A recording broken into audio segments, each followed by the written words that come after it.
සාදරයෙන් පිළිගන්නෝ කිරන් TV නරඹන ඔබව.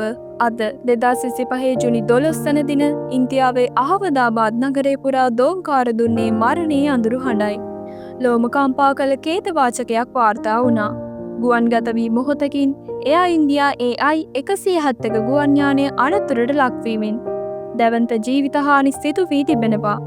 මේ හුදෙක් පුවතක් නොවේ. ජීවිත ගණනාවක් නිම කළ දහස් ගණන් හදවත් දිනයේ රටක්ම ශෝකයෙන් පෙළාගත් සිදුවීමක්.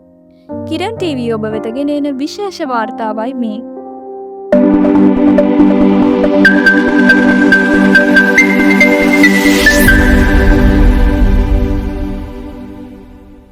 අහමදාබාද් ජාත්‍යන්තර ගුවන් තොටුපළෙන් ලන්ඩන්හි ගැට්වික් බලා මගින් 240 දෙනෙකු සහ කාර්ය මණ්ඩලය රැගෙන යාමට නියමිතව තිබූ මෙම ගුවන් යානය සිය සුපුරුදු ගමන ආරම්භ කරා. නමුත් ගුවන්ගත වී විනාඩි කිහිපයක් ඇතුළත අවාසනාවන්ත ලෙස යානය බිම පතිත වුණා. සිද්ධිය වුවහම විශාල පිපිරීම් ශබ්දයක් සමගින් ප්‍රදේශය පුරා දැවැන්ත ගින්නක් හා කළු දුමාරයක් ඇති වුණා. ගුවන් යානයේ කොටස් කිලෝමීටර් ගණනාවක් පුරා විසිරී ගොස් තිබුණා. දහස් ගණන් ජනයා මෙම දර්ශනය දැක භීතියට පත් වුණා. ගුවන් තොටුපළ අසල සිටි සාක්ෂිකරුවන් පවසන්නේ යානය ගුවන්ගත වූ වහාම එහි යම් දෝෂයක් දුටු බවයි. අනතුරට හේතුව මෙතෙක් පැහැදිලි නැහැ. මෙම අනතුරින් සිදු වූ ජීවිත හානි අතිවිශාලයි. අහිංසක ජීවිත ගණනාව අකාලේ නැති වී ගියා. කුඩා දරුවන්ගේ සිට වැඩිහිටියන් දක්වා බොහෝ දෙනෙක් මෙම කේතවාචකයට ගොදුරු වුණා. ආදරණියන්ගේ දැස් කඳුලින් තෙමෙන මේ මොහොතේ අපගේ හදවත් ඔවුන් වෙනුවෙන් ශෝක වෙනවා. බොහෝ පවුල්වල අනාගතය අඳුරු වී ගොස් තිබෙනවා. තුවාල ලැබුවන් විශාල සංඛ්‍යාවක් කඩිනමින් නවඩ රෝහල් වෙත ඇතුළත් කර ඇති අතර ඔවුන්ගේ බොහෝ දෙනෙක්ගේ තත්ත්වය බරපතලයි. රෝහල්වල රුධිර පරීක්ෂා කිරීම සඳහා ජනතාව දිගු පෝලිම්වල සිටින අයුරු දැකගත හැකි වුණා.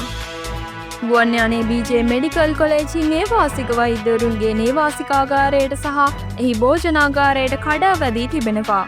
මෙම නේවාසිකාගාරය පිහිටා ඇත්තේ අහමදාබාද් ගුවන් තොටුපළට ආසන්නව මේඝානි නගර නම් ප්‍රදේශයේ. අනතුර සිදුවන විට සිසුන් සිටි බවට වාර්තා පළ වන අතර එහිදීද ජීවිත හානි හා තුවාල සිදු වී තිබෙනවා. ගුවන් යානයේ කොටස් නේවාසිකාගාර ගොඩනැගිල්ල තුළට වැදී ඇති අයුරු දැක්වන ඡායාරූපද මේ වන විට ප්‍රසිද්ධ වී තිබෙනවා.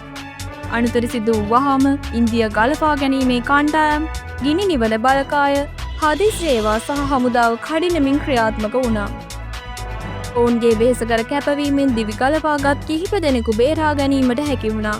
නමුත් ගින්න සාසුන් බුන් විසිරී තිබූ ප්‍රදේශයේ පුළුල් බැවින් මෙහියුම් අතිශයින් දුෂ්කර වුණා. මේමඩ විට ඉන්දිය සිවිල් ගුවන් සේවා අධිකාරිය සිද්ධිය සම්බන්ධයෙන් පුළුල් විමර්ශනයක් ආරම්භ කර තිබෙනවා. යානයේ බ්ලැක් බොක්ස් සොයා ගැනීම සඳහා මෙහෙයුම් ක්‍රියාත්මක වන අතර අනතුරට හේතුව කුමක්ද යන්න පිළිබඳව තාක්ෂණික වාර්තා, සාක්ෂි සහ ගුවන් යානයේ නඩත්තු වාර්තා විමර්ශනය කරමින් සිටිනවා. ත්‍රස්තවාදී ක්‍රියාවක් හෝ තාක්ෂණික දෝෂයක් පිළිබඳව කිසිදු නිගමනයකට එළඹී නොමැති බව නිලධාරීන් පවසනවා. මෙම ඛේදවාචකය අප සැමට පාඩමක්. ගුවන් ආරක්ෂාව පිළිබඳව දැඩි අවධානයක් යොමු කිරීමේ අවශ්‍යතාව නැවත වරක් සිහිපත් කරනවා.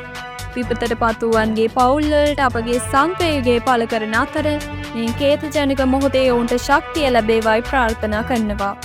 තවදුරටත් තොරතුරු ලැබුණු වහාම ඔබව දැනුවත් කරන්නම්. මෙහි මොහොතේ අප සියලු දෙනාගේ සිතුවිලි සහ යාඥාවන් විපතට පත්වුවන්ගේ පවුල් සමගයි. නැවතත් වීඩියෝවක් සමගින් හමුවෙමු. ඔබ සැමට සුබ දවසක්.